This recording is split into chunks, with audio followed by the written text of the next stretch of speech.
But basically, brother, from a spiritual perspective, you need both parents to raise a child the right way. Right. Divorce has never been higher.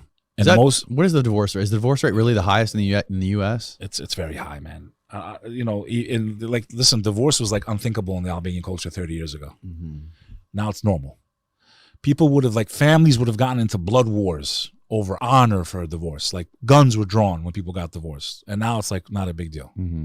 So that just shows you from that ancient society how things have changed, let alone here in the U.S.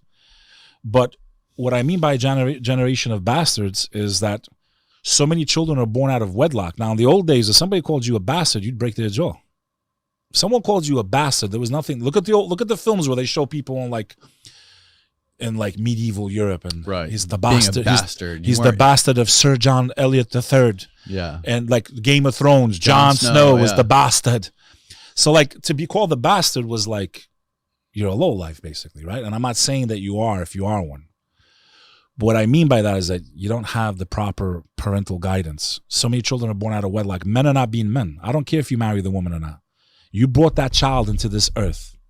You have a responsibility to that woman and to that child to make sure that they're okay, to make sure that they're being raised properly, that you have a social responsibility not only to them because you brought them into the world, but to society. And the problem is so many children now are born out of wedlock. They're full of rage. Brother, most of these violent crimes, if you study them statistically, are committed by children from a single parent home.